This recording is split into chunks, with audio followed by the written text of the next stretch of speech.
Hello, and welcome to Enlightened Empaths, your community for the spiritually awakened, where we discuss, explore, and connect with fellow empaths, healers, intuitives, and seekers. Welcome, empaths. We hope you're having a great and happy, healthy, wonderful week. We're going to be sharing some of the wonderful stories and questions you all have shared with us for our monthly community connections show. So just pretend that you're sipping your little cup of coffee or tea and joining us around the virtual table. Should I start us off? That'd be great. Thank you. Okay, our first one says, I have a Garmin smartwatch that tracks my sleep. For the last few weeks, I haven't been logging as much REM sleep as I normally do, but deep sleep and light sleep are still normal for me. I'm wondering now if that is my soul leaving my body and doing night work. I don't feel that I'm abnormally tired and will also feel like I dreamt but can't remember anything. Add to that, this past weekend, I remember a dream where my husband, three girls, and I boarded a super train with a bunch of people I've never met. Everyone was excited and had to strap in. I don't know where they went, but next thing I know, me and a few other people I didn't know from the train were painting our new office space that kind of resembled an attic workspace with exposed rafters in a light gray color. So I just wonder if that's what's happening. I'm really excited for any feedback. Thank you for all you've done. Okay, so according to the research I did, most of our lucid dream and astral travel dreams occur in the REM sleep. And that's that state where we are completely asleep. Our body is paralyzed, not in a bad, weird way, but just so we won't act out our dreams. And all of our dreaming occurs in that REM sleep. Since your Garmin watch isn't tracking it, I wonder if this is something we're all learning right now. Maybe when we are soul traveling, we're not in REM. Maybe we're in that deeper theta sleep. I don't know. But the fact that you feel this is when you might be soul traveling and you had this really, really vivid dream experience could mean that you are absolutely right. I think the imagery in the dream you share is really interesting. You know, a train is a way to travel across land and to get there quickly, but not too quickly. You weren't on an airplane or a rocket. So it's kind of like telling you, take your time to get to this new chapter of your life. You saw yourself in this new group of people painting an office space. So that would indicate that this is something new about work coming to you. And it reminded you of an attic, which according to Jung is where our subconscious resides. And so I wonder if this is just saying that when you're ready, you're headed to new work that's going to deal with something that is of the spirit that resides in our soul or in our subconscious. I think it's a great theory, and thank you for sharing. Oh, that's beautiful. And the detail that you just went into with that is incredible because I do know from myself, my own experience, and from several people that have been in touch, dreams have been either really going off the chain for people and a lot of detail, a lot of vividness, a lot of depth. And the night worker thing, many people are feeling like they're traveling, they're doing soul work, they're waking up and feeling almost a little, I don't want to say disjointed, but it takes them a little bit to get started with their day because they feel like they've been pretty busy a good part of the night. Yeah, it's absolutely fascinating, and I do think we're seeing more of this. I don't think that it's happening more. I think we're waking up to it, pun intended. That's a nice segue into our next one then.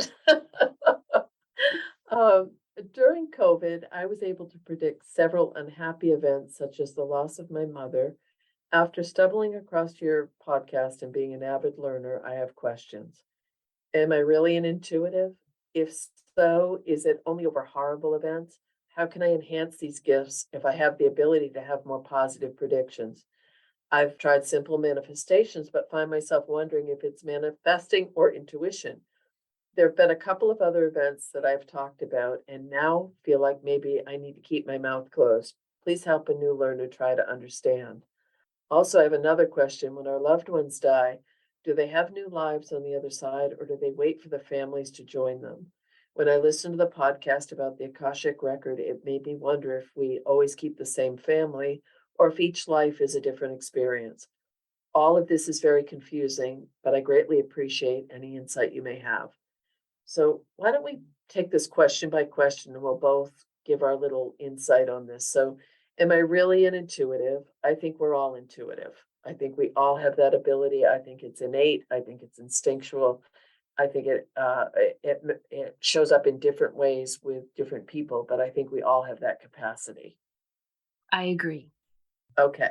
So am I really intuitive? Yes. If so, is it only over horrible events? I would say no.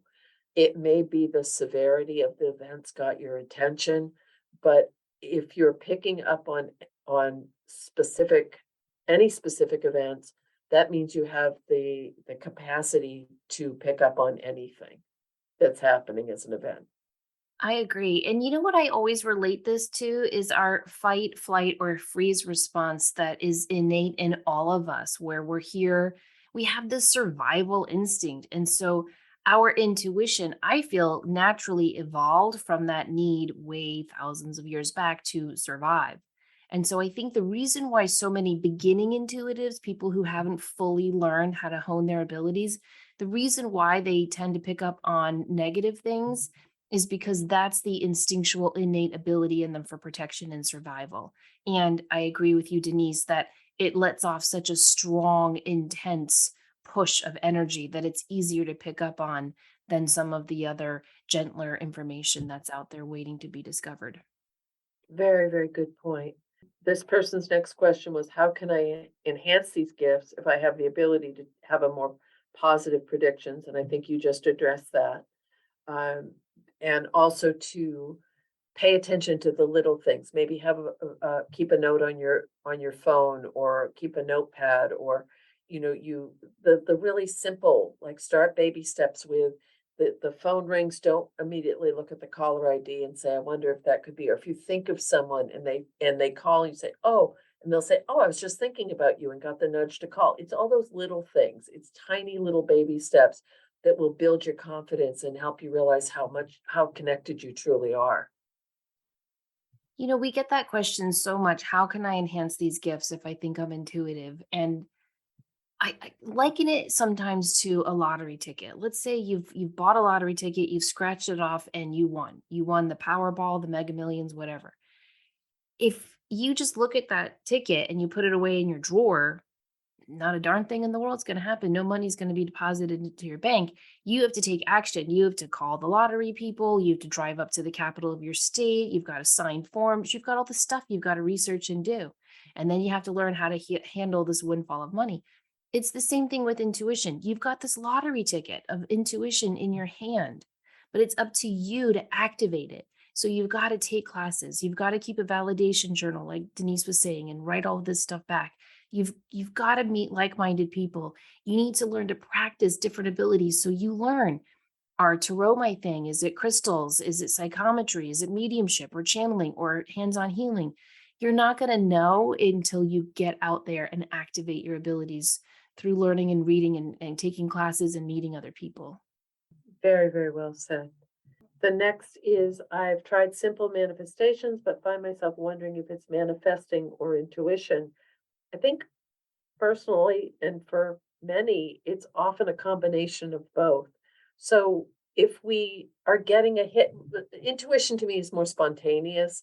It comes through, it's not, there's no catalyst for it. It's, you suddenly think of someone and then they pop up, or you are e- thinking of someone you haven't seen in a long time and you hear from them, or just those everyday little things. Or as you mentioned before, the person mentioned, being able to predict these unhappy events and feeling, you had a sense, you had a feeling, you had a knowing.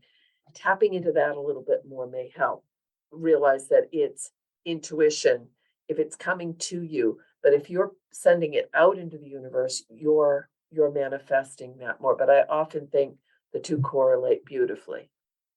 Yeah, I do too. And I think sometimes the intuition for me is like that nagging little person that just never stops bothering you.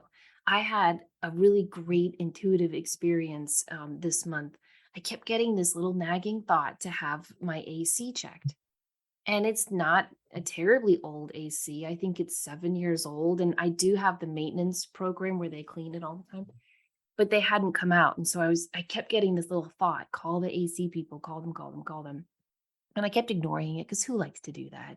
Press one for customer service, press two for, but I finally did it. And the guy comes out, and they've come out before, and they're always in and gone in like 30 minutes. They look at the inside unit, they look at the outside unit. I sign something on an iPad and they go. This guy was here for over 2 hours, and I had to start recording, Denise. And I went up to the little stairway to the attic, and I was like, "Is everything okay?" And he came down and he said, "Good thing you called us when you did."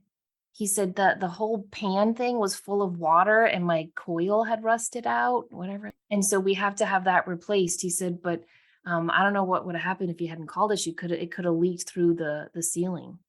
Oh my. Yeah.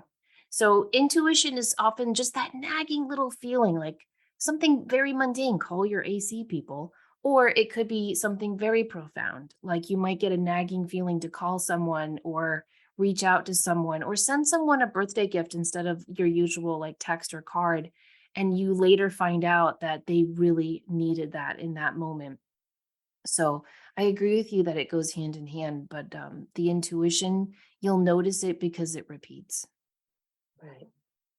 And the last question was, our loved ones have died. Do they have new lives on the other side, or do they wait for their families to join them? They went on to ask about, is it always our same family? I have friends that are very dear that I know are in my soul group. They're not in my biological family, but I do think that we came in to work together and do life lessons together. I have no doubt about that. Do I think that it can shift and evolve with time periods? And when we did the Akashic Record show, that was a really that was something that stuck with me that we had talked about was, you may have someone that's a dear friend in this lifetime, and then you come back in another lifetime, and they're a sister or an uncle or a grandchild, so that you're bringing that connection and that level to a new dynamic, but you're still continuing to learn and grow from one another as soul seeds, as soul lights. With going to the other side as a medium, I know that our families need us. I believe that in my soul. Because they'll always say, "Who are you with?" If I'm connecting with someone in spirit and they're able to show me other loved ones in the family who have passed, so that seems like it's an indicator that they're together in that soul family. So that's always been a question for me is so if someone reincarnates, well, if they passed many, many years ago, so grandparents or parents or someone that passed inordinately young, some people believe that a piece of them stays on the other side, and then they're able that's what we're connecting with as mediums, as intuitives, as seers, and they're able to reincarnate, and maybe they do come back in the same soul group. That's one of those things I don't think we're going to know until we get there. Yeah, I don't think we're gonna know, and I don't even think we're going to be able to really comprehend that idea of parallel lives, multiple lives, higher selves. All of that is really just a fascinating rabbit hole to comprehend and go down. I think that in terms of reincarnating with families, to me, it's like holidays. If you just take a minute to think back to your holiday table, right? Like it's not the same exact family members every single time. And I think that's how it is with our lifetimes. I don't think we come back with every family member in our family of origin or creation each and every lifetime. But I had this really interesting email from a listener I wanted to tell you about, Denise.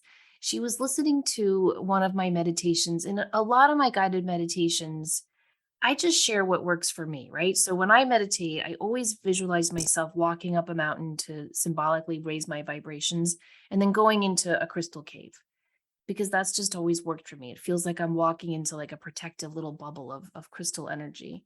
And then I will instruct the listener to look for a crystal bridge to the right, which leads to the other side, and they can get messages that way.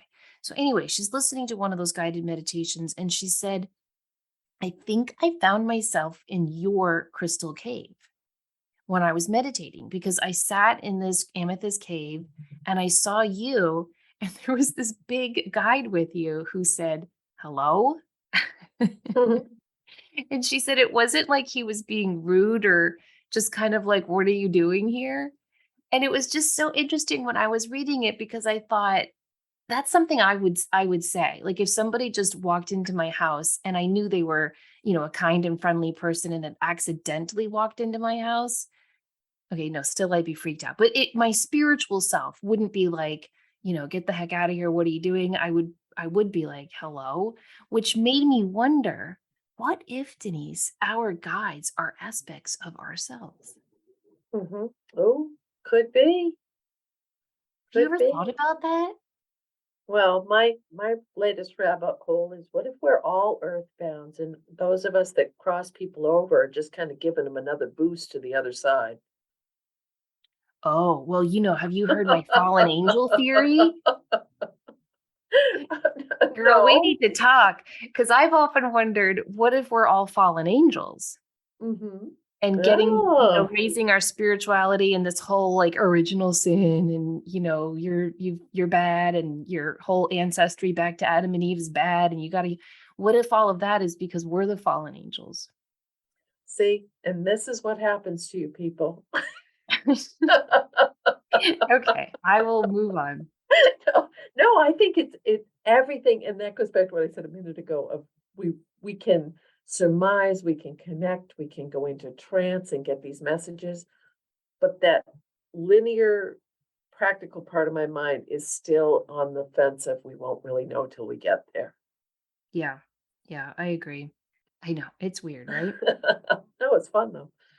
Our next one says, I am a chiropractor and energy worker in Australia. I wouldn't call myself psychic at all, but I have always been very sensitive, empathic, and pick up on other people's emotions easily. It is only recently that I have come to recognize the difference between my anxiety and what I pick up from other people. I realized what a sponge I am recently when working on two highly stressed people and how off balance and ungrounded I felt immediately after. I take on emotions that I intuitively can feel coming off the client, even if it's not discussed in our treatment. How do I better protect my energy? I have protective crystals in my left pocket, red jasper and black tourmaline. I have a big chunk of black tourmaline under my treating table to absorb negativity. I've been meaning to buy an amethyst bracelet for my left wrist, and I also wear an amazonite near my heart. I usually do a quick grounding visualization of tree roots before each client. These methods work unless someone's nervous system is next level unregulated, and that's when I feel my energy being overwhelmed. I can be sitting across from a client taking a history and feel dizzy, and my stress response starts to trigger. It's terrible because I just want to leave the room sometimes, but I know I need to hold space for this person sitting in front of me. I look after myself quite well with other practitioners, and I journal a lot and work on being as balanced as possible. I know my question is probably a broken record for you both, but I feel it's really important. The healing I offer people is unique and can have a great impact on their quality of life and happiness. It has also taken me a decade of poverty to get these skills, and I now have them to help people. I want to be the light, but not if it means it is making me ill in the process. Okay, so it sounds like she's doing or he's doing a lot of the right things, right? We've got all the wonderful crystals.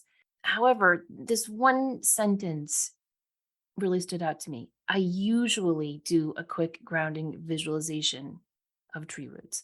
That's it usually is kind of like telling your dentist, I floss every single night. That usually means you floss like 5 nights a week, right?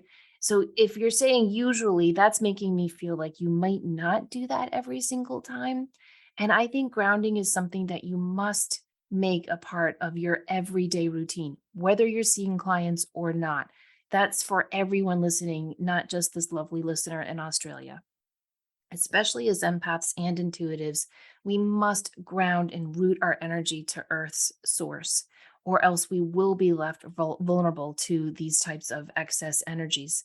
Something else you can do when you're doing the healing treatment or even before they come in is really fill that room with light. I mean, see it so filled with light that you can't see anything else but light in that room. And make sure there's stuff in that room besides those hardworking crystals that can help absorb this energy, like a living plant or an aquarium, a water fountain, something that can help that energy flow. And I'm sure you have nice healing sound music playing as well, but all of that can help kind of integrate the energy and cleanse it and filter it before it affects you. But before the client comes in, ground your energy, fill the room with light, and see yourself stepping outside of your body and going into the waiting room, and see yourself as nothing but an empty tube of light, so that the energy is going through you, not coming from you, and not connecting to the client. That can help a lot as well. And when you're working with the client, visualize tree roots coming from their feet as well so that you can help them ground, and visualize a shield of light around them, and put a shield of fire around you. A cozy, warm fire brewing and bubbling and sizzling all around your aura, so that anything coming off of them as you're healing them is going to be burned up in that fire, not in a painful way, but in a very healing way. And then when that client leaves, do something very visual to disconnect from their energy. Wash your hands, clap your hands, play some singing bowls, anything to you that symbolizes you are now disconnected from that energy. That's a lot of incredible, incredible. All I can add to that is either physically or in your mind, put your hands up in front of you, push it back to them and say, no, thank you, that's not mine. Because when you set that, you're not hurting anyone, but you're not owning what isn't yours to own. And I think it's a very valid concern as an energy worker, a healer, a intuitive, a medium, any of these modalities that we're using, that we will hold that in our bodies if we're not careful. So everything that you suggested, Samantha, is incredible, because if we don't take care of the physical vessel, we're not going to be able to be of service. Beautifully said. So our next one, since I moved, I've been having what I believe to be clairaudient experiences. I've accepted that I sometimes get messages or downloads in the form of words, so I know that it's my psychic strength.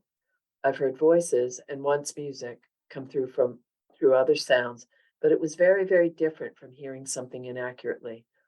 It felt like tuning into another wave or the audio version of those magic eye images. Some have come on their own without a sound. I've had 9 experiences in 10 months. I can also see in my mind's eye what the person looked like, or maybe I just made it up. I haven't really heard a clear message, just inaudible voices. I guess I'm just curious your thoughts on this and what I should do with them. I'm pretty eager to grow my intuitive abilities. I also feel I have seen ghosts or spirits in my house. How do I get past the doubt of being delusional or just naive and imagining things? It feels like a bit of an identity crisis. I've wanted these gifts so badly, but it does feel kind of scary that I might be a fool with an imagination. I would love any advice you have. Thank you. Well, I love that line, "A fool with an imagination," because I think that fits most of us at some point in our lives. And truly, a lot of this work is the same muscle place or the same brain place as our imagination. We're using that part of our brain for this. Uh, and the fact that you mentioned being clair sentient as well, because you've sensed it, you've felt it, you've seen, and seeing it, the clairvoyance, the clairaudience. So it does feel like you're tiptoeing into this world. When it's inaudible, now some people are able to say, "Can you turn up the volume? Can you say that again more clearly?" Sometimes it just comes through like a murmur in the background. Uh, I was speaking with someone earlier today who had a chanting, and her husband heard it as well, a chanting come into their room in the night, and it both startled both of them. And I just think that level of clairaudience is, oh my goodness. Uh, the downloads, the messages, the more well, we've talked about this a lot, Samantha. You know, clairaudience is often your voice in your mind. It's not a voice out in the ethers coming through to you, though some people do get that. Um, what I don't think this person is making it up. I just think it needs to be fine tuned a little bit more. Yeah, I agree. I think clairaudience can be one of the trickiest intuitive abilities to have, because you do second guess it so much. And so you can always ask for, like you said, the volume to be turned up, or for the information to come to you in a different way to confirm it and validate it. And they will work with you when you make that request. Oh, Okay, our next one says, I just finished your dream reunion meditation, Samantha, and I think I went in and out of sleep while listening. It didn't matter because it worked. I woke up a few times early in the morning, which is rare for me, as I sleep very soundly. I'm very thankful for that. But I made a conscious effort to remember my dreams. My one main dream was that I was looking for my friend Steve, who passed away very suddenly 6 years ago. It was a tough loss, and I think of him often.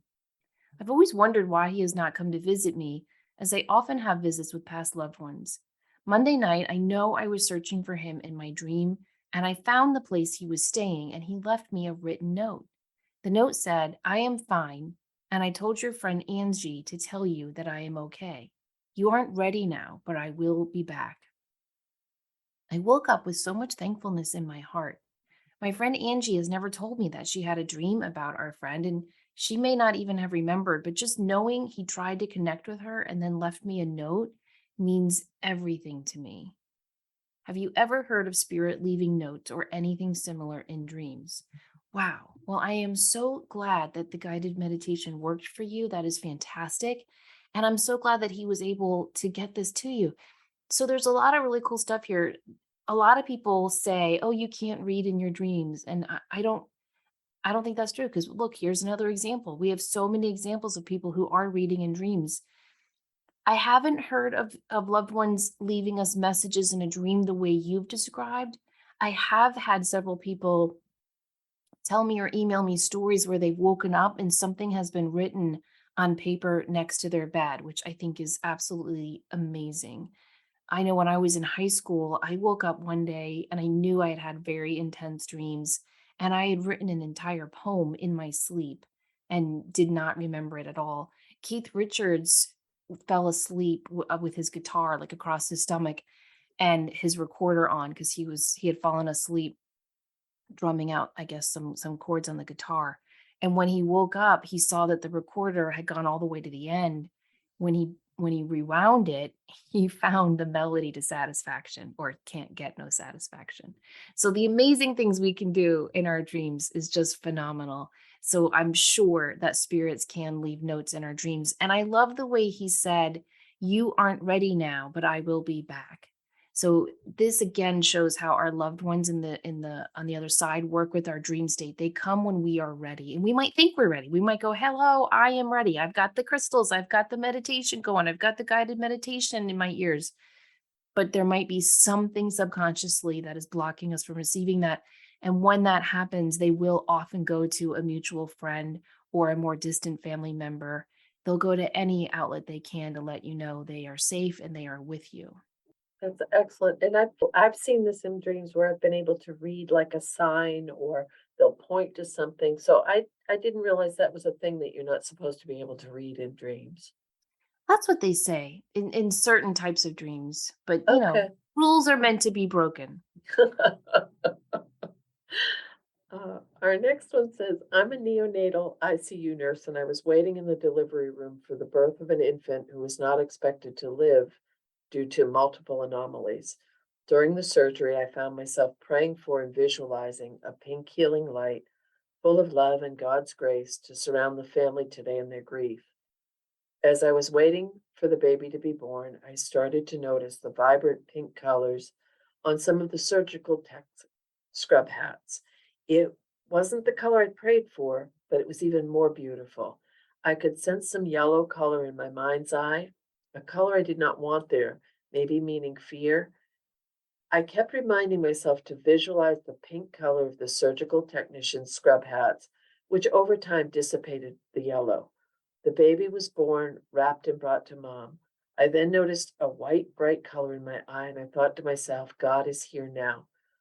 There was a Catholic priest in the room. He baptized the baby with a syringe of blessed water in her minutes of life while mom held her baby. She was smiling while I was crying quietly behind my hospital mask. It was a heartbreaking moment, but knowing God was there and seeing a mother love on her baby in her final peaceful moment made it beautiful somehow. The colors were only ever appearing in my head, not that I could physically see the colors. It was a knowing. It was as if I could feel the energy of the colors. I'm not sure if it was trying to soothe myself or if I was actually doing some healing work. I'd love to know if you have any insight on this. It's a beautiful story, and I think what grace and dignity for that mother and that baby to be able to have that very sacred moment. I do see it as a form of healing. I think healing, the vibration of color, the energy of and frequency of color is an amazing, amazing healing modality. I do too. And gosh, all love and prayers out to that family, especially the mother. That is such an incredibly difficult, awful event to have to endure and carry. But I don't think she should second guess herself in what she was seeing in her mind's eye. And I know what she's saying about the color yellow. You always think about that old saying, don't be yellow, meaning don't be a coward, don't be fearful. But if you think about the color yellow, it represents the sun. It represents our solar plexus chakra, which is our seat of joy and our soul and who we really are. And so I think the fact that you saw yellow and pink is all about joy and love and as you said, Denise, grace filling that room. Okay. Yes. Our next one says, I'm writing today to ask your opinion on my daughter. She's almost 3.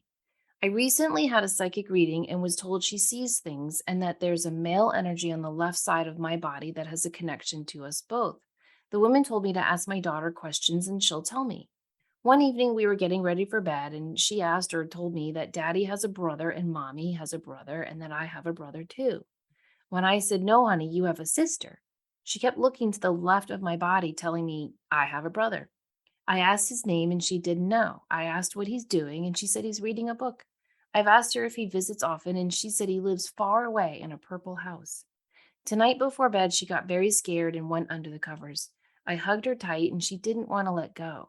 When I asked what she's scared of, she told me there's a purple monster in the room and she fell asleep under the covers in my arms. Now, I don't mind her seeing her brother, but how do we deal with the scary things? I asked the scary purple monster not to scare her anymore when it feels the need to appear to her to find a way that is not scary to her. What else can I do? How can I help her deal with this? So, first of all, it sounds like another baby's coming to that family, right, Denise? Mhm. It's a strong possibility. Strong possibility.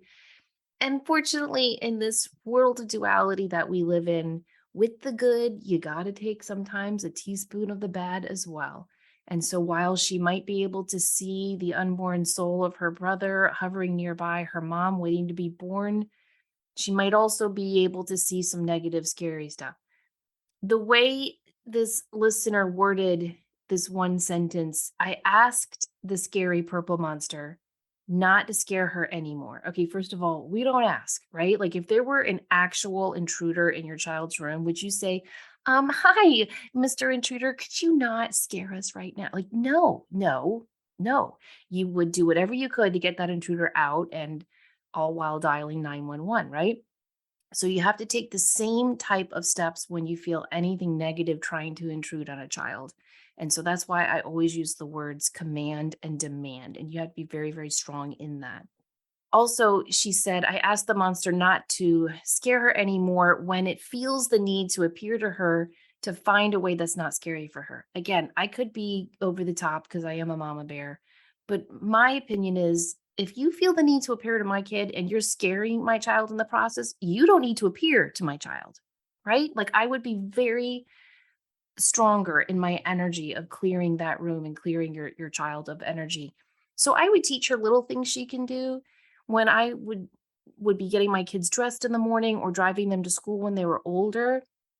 I would tell them this little story and I made it like a fun little story, like imagine that we're going into Cinderella's carriage and what color is your carriage? Is it pink or gold or white or silver?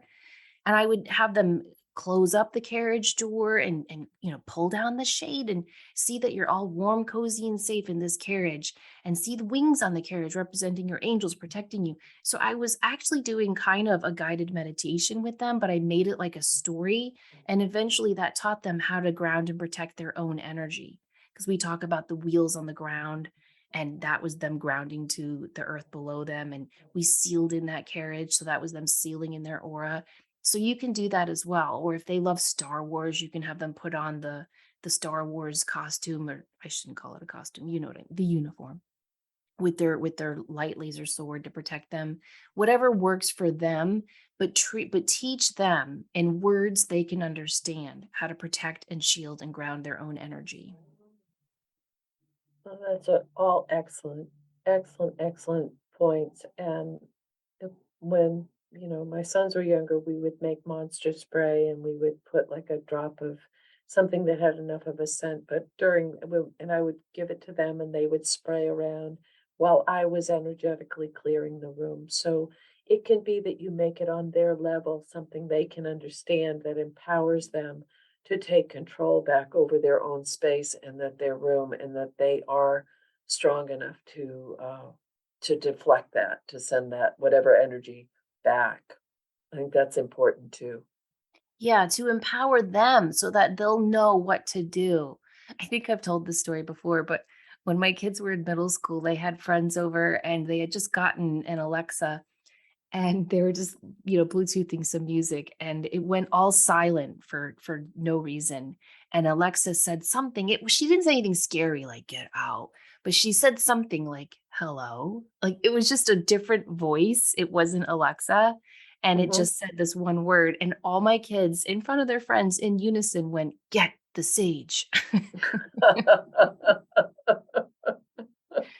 So you can demonstrate and help them learn how to really empower and clear their own energy. Yes, and I think that's really important, especially with these little folks right now who are incredibly wide open. All little people are, but even more so right now and with the energies of the world, that's a great practice to get into and just make it normal in their life. Mhm.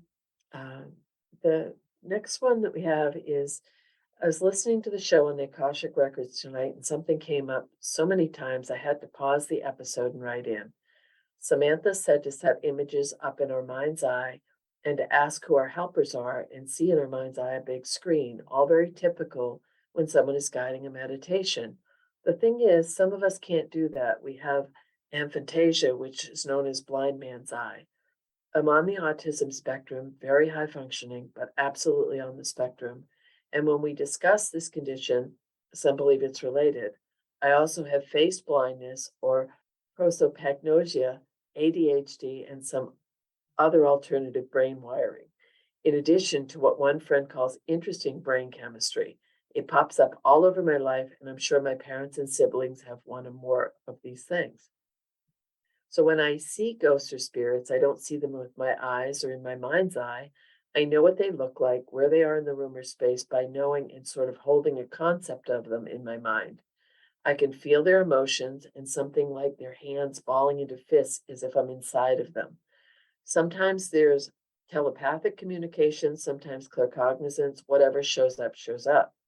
The thing is, there isn't that mind's eye thing, ever. I only discovered that this was not a metaphor because of some medication side effects when I had to be over 40. Medication side effects. I was flabbergasted when these little cartoon things just showed up when I closed my eyes.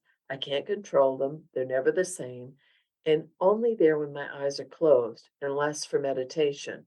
Pretty much useless all around except as entertainment. They wore off pretty fast, and I can't keep them as far as I know. I was talking to one of my nieces, and she could believe it. That's real? They can see stuff? I don't expect you to include every neurodivergent condition when you otherwise offer ways to meditate or access Akashic records, but I just wanted to say we are out here. I often wonder what my oversoul was thinking when it saddled with me with so many invisible handicaps, like shackles no one else can see unless they have them too, but that affect every facet of my life. And what I really love about this is that the friend who referred to it is interesting brain chemistry. As much as that's been a shackle in your life, it's also a superpower that gives you, and often I believe this in my heart, if we line up 100 people in a line, you're going to be on the other side of that line and you're going to see something from a different perspective that is so unique and deep. And this where we find the solutions and the inventors, the creators, the people who see it from a different perspective. I truly I respect that so greatly.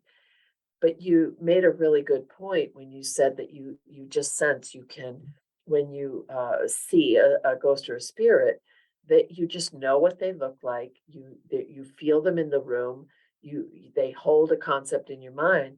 That's claircognizance. You just know that, you sense it, you clairsentience, you feel it. So it's not that one is yes, clairvoyance, see it in your mind eye, it makes it great for guided meditation, but it doesn't make it less the way that you're doing it. It's just a different way. And I know you didn't allude to it being anything less, but you made an excellent point, and thank you for bringing that up. If you do this a different way, that's fine. It's just getting to that place of. Do you agree with that? Oh, 100%. And it's about recognizing and accepting the way you get there too. We're all going to get there a different way. My way is not going to work for everyone. Your way isn't. This listener's way isn't. But we're all going to find our own way. So thank you for taking time to share that. And I think it's just a beautiful thing the way you're interacting with these abilities. Which brings us to our next question. I feel like a newbie to the metaphysical world. I love crystals, Reiki, and getting my cards read. I've been told I can connect with my loved ones that have passed and just need to ask them. My question is, as a newbie, how can I start to tap into this and also protect myself? So again, it's we get this question a lot, and it's easy to answer that question and it's hard to answer that question because there are textbook ways that you can do this, and yet sometimes you've got to find your own way. The key is just starting out on that journey and seeing what resonates you and dropping what does not resonate with you. But I think first you have to really know yourself. I feel like I'm quoting that meme, first know thyself. But really, you do have to know yourself, know what your thoughts are, know what your own feelings are, know what your energy feels like. Once you're able to really recognize what is your energy, your thought, and your feelings, it's going to make it much easier to recognize when spirit is trying to connect with you. Next, you've got to find some form of meditation that works for you. It doesn't have to be the traditional. It can be a walking, a guided. It can be doing a creative pursuit where you just lose time. It can be cooking dinner for your family in the kitchen alone where you're finally left to yourself with your own thoughts. But find a way to go within and connect with that sense of your soul. Once you're able to do those two things, then you want to start reading some books and find people that are saying things that resonate with your spirit and see if they teach classes or if they have online classes you can reach out to, and start to ask your guides to help you connect with similar people, and then do practice exercises to figure out what is your best strength within this field of intuition. What would you add to Excellent. that? I agree with that. I think that that's all incredible, incredible. And also to just be open. I know that sounds really basic, but it's true. Your loved ones are never going to bring anything through scary or upsetting, or they want to. I don't feel a need to protect ourselves with our loved ones. Do you? No, no. I feel the need to always protect our energy, but not from our loved ones. And Right. simply practicing shielding techniques or doing prayers where you ask for that protection is going to help tremendously. And asking for signs. The girl who does my my lashes, she told the coolest story to me yesterday. Her grandmother had died and they were having a big family reunion about, I don't know, 6 or 12 months after she passed. And so she said to her grandmother, "Please give us a sign that you're watching over us." And she showed me the photo they took of the whole family gathered together outside. And it wasn't a rainbow in the sky, Denise. It was a beautiful, bright, sunny day, first of all. It was a circle rainbow over the entire family with, I swear to God, an eye in the center. Oh, It was really cool, and I said, "You have got to print that out and frame that," and she said, "Are you kidding me? I have it printed and framed. I gave it to my mom. I gave a copy back." So when you ask for those signs, I mean, look, how cool is that? Are you watching out for us? And there's a photo of a rainbow eye over the family. I went to a funeral. It wasn't a it was a traditional funeral years ago. And I went in, and the woman had lost her grandmother. She was very close to her. And when I was walking into the funeral home, I looked up, and honest to God, there was a cloud in the exact shape of an angel right over the funeral home. And I went in and I told the woman, I said, "Come here, come outside for a minute and look up." And she started to cry, and it was like she and her grandmother had this shared love of angel things. Oh, So that's beautiful. isn't that fun? I okay, I'm going to read the next one, and I'm either going to have to do extensive editing, or I'm going to have to give a disclaimer right now that there could be some colorful language. So Let it rip. I don't think we want that, but I'll try to behave myself. Okay. I love going to medium psychics. I've had good and bad experiences, but I'm always fascinated and feel we're never done learning. Last month, I went to a very well known psychic on a boardwalk and had a very spot on reading with her initially. It was $75. After the reading, she told me my chakras were completely out of line. I pride myself on doing a lot of self chakra work, so I became kind of skeptical. She said I have a horrible evil eye on me from jealous energy from an old friend I have. I'll make those old men. "Arr." Okay, that that she could remove the curse and help my chakras if I have another $250. If not, my marriage would be awkward sexually because of all the damage to my root and solar plexus chakras. I said no. She ended up helping me anyway and asked for my number so she could meditate on me and call me later that week with deeper reading. I should have listened to my gut and said no, thank you, but I gave her my number. She called me yesterday and again used scare tactics to tell me I was putting off a horribly unwelcoming energy towards other people because of this evil eye, and that she could help me at different levels for either 500, 1,000, or $1,500. Thankfully, this woman doesn't have my credit card or anything, but how do I kindly tell her no and to stop contacting me? I feel like I was totally scammed. At the same time, she did scare me. What if there is some sort of bad energy attached to me and my chakras are more out of line than I thought? She was so spot on with her initial reading. I'm Oh, fearful there hurry up is and some finish. I have so much to say. I'm fearful there's some truth to what she's saying. I do my own cleansing rituals. I try to meditate and work on my chakras daily. And I've asked my angels team of light to help me. Any advice on how to deal with this particular woman and cleanse myself is if there is any validity to her claims. First and foremost, and I'm really, this is incredible self restraint. No, no, no. And I feel like you know what this reminds me of is I was trying to learn Adobe with Photoshop, and I was playing around and I was just cracking myself right up. And then I started thinking, people are putting themselves out there like this is what they look like or how they act, and you can alter things. That's what this is catfishing. She gave her an Yeah. accurate thing. I'm not discounting that this woman was a psychic or an intuitive, but that was that hook and pulling them right in. Similar to catfishing, right? Same premise. The woman's doing the work. She's cleaning it.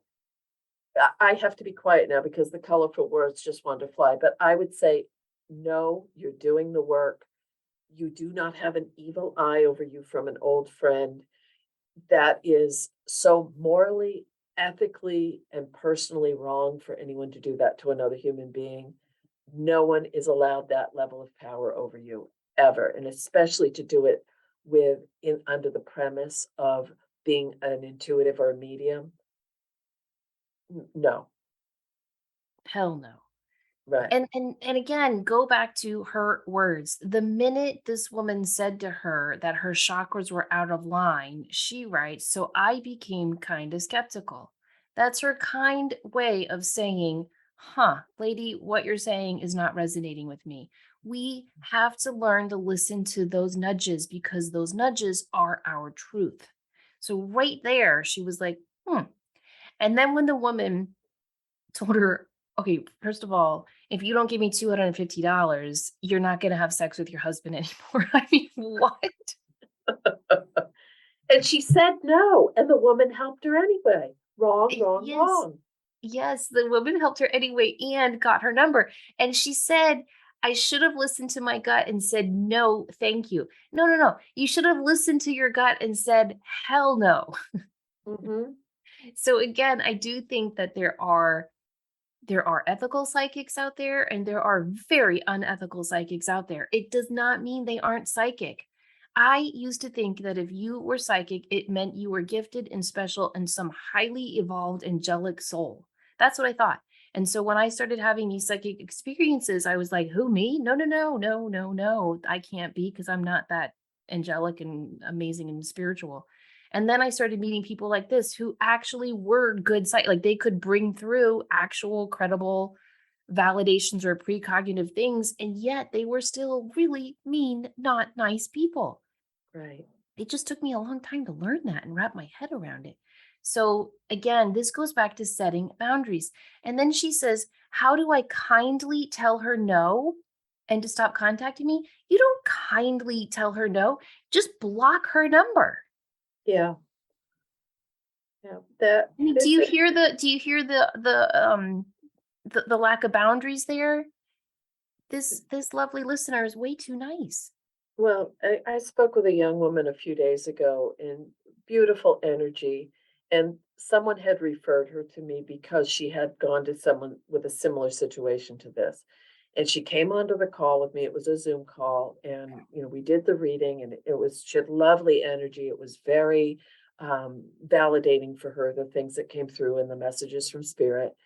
And at the end of it, I said, "I'm sorry. I don't know what the hell that person was saying. There is not one there's nothing dark in your energy, in your auric field connected with you. Why would" and she said and she was really sweet, and she said, "Well, that's what I thought." But she was so, uh, it was almost like she got in the Gave woman's her head. power away? Yeah. Yeah, but it was, it that is that's being emotionally mugged. It's not okay, and it No. troubles me deeply. So, I agree with you. No, block the call, but I oh my goodness. Well, let me Um, just play devil's advocate here, okay? okay, Let's just say there is bad energy attached to her. Okay. Let's right. just say that this jealous person from her past has just spent, I don't know, all their free time. They've got some serial killer collage photos of her up and they're just sending bad energy here. Let's just pretend that's happening. It's not, but let's just pretend.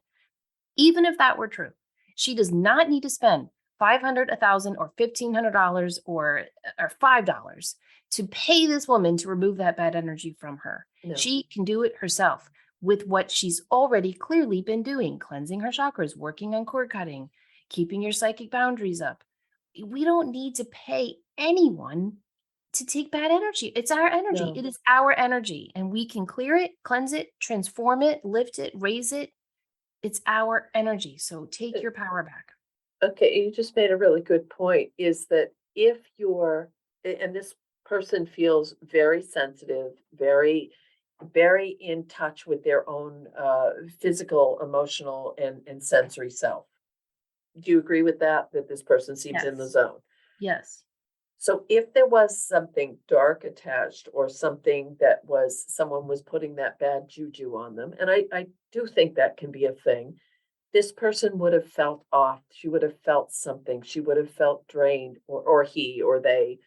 We don't. I wasn't making it, gender specific, but I feel like you would have, if as a sensitive person who is doing all this work, you would have some kind of indicator that something you'd either be exhausted or be having mood swings or you'd be having severe anxiety. There's so many ways that can manifest. Or that person would pop into your mind from time to time. Or when you saw that person or heard of that person or thought of their name, you can have a physical or an emotional reaction to it, which can also be a bit of a red flag. Yeah. Yeah. So just listen to us, please. Block her, pull your power back, do a cord cutting meditation, and go make mad, passionate love with your husband. I just hate that she pulled the poor husband and the marriage into this. That's working on people's like fears and anxieties. That is so not right. Well, and she ends this with she tries to meditate, works on her chakras daily, asks the angels and team of light to help. Yeah. She's This calling is in the big guns. She's fine. She's absolutely fine. I think this is just such a typical empath thing where she is just very, very kind. And one thing, I'm a little passionate about, as you can probably tell, is getting empaths to realize that you can be spiritual and super, super not kind sometimes when you need to set a firm boundary. And yes, Look, and no but expletives there. How about that? no, we did well. We did really well. But you're right. We're both very passionate about this because we do care about ethics and morality and being. We want to empower people. We don't want to take their power away. That's not why you go to a medium or a psychic or an intuitive. I mean, yes, we're both nice people, so of course we're not going to treat people that way. But I can't imagine what would go into your mind to think, "Ooh, I have the ability to connect intuitively with people. I'm just gonna scare them, so see how much money I can get out of them." I'm so grateful I don't have to navigate life like that. Me too. But think about all this rationally. If it were true that jealous energy could affect us that way, then every celebrity in Hollywood would be bent over in pain and anxiety. And I mean, right? It just That's doesn't true. it does not work this way, which is why, like I was saying to the other listener, start by knowing yourself and getting to know your own energy and your own thoughts. And when this email started off, she knew that she was doing all the right things. She knew that she was working on self-care and chakra cleansing.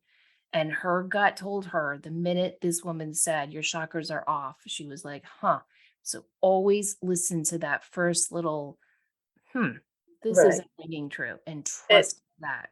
and one other aspect that I think is really, really important, she mentioned that it was a very famous, well-known person, and she said referenced in a certain artist's songs and well-known in that geographical area of the country. So this was a known person. So that I think even makes it worse, Yeah, I do too. Because we think they must know what they're talking about if they're that well known. which is not the case. No, no, not the case. Oh, Um, terrible example, and another reason why you and I are so afraid to tell people what we do for a living, because this is what they associate with it. right. Right, and it's never, ever, ever to cause pain or manipulate or control, ever. It's just not how I can't imagine as empaths how you could live with yourself. I don't, but we've gone back and forth about that, and I'm glad that this person took her power back and, just step up and I agree with you. Follow Samantha's advice on that and enjoy the physicality of being on the planet. Wink, wink. Okay. All right, we all fired up and ready to end. I think we are. I think we're good. Yes. Okay, if you guys want to share a question or a story for our next community connection show, you can always email us enlightenedempaths@gmail.com. And if you like the show, please tell a friend or consider leaving us a review on Apple. It really helps people to find us and continue to grow our community. Wanted to remind you guys that I have some classes coming up. I'm teaching the Awake Dreamer on the 15th, and in October, I have my Be Your Own Psychic class. And if you want a signed copy of my book, you can find that at samanthafay.com.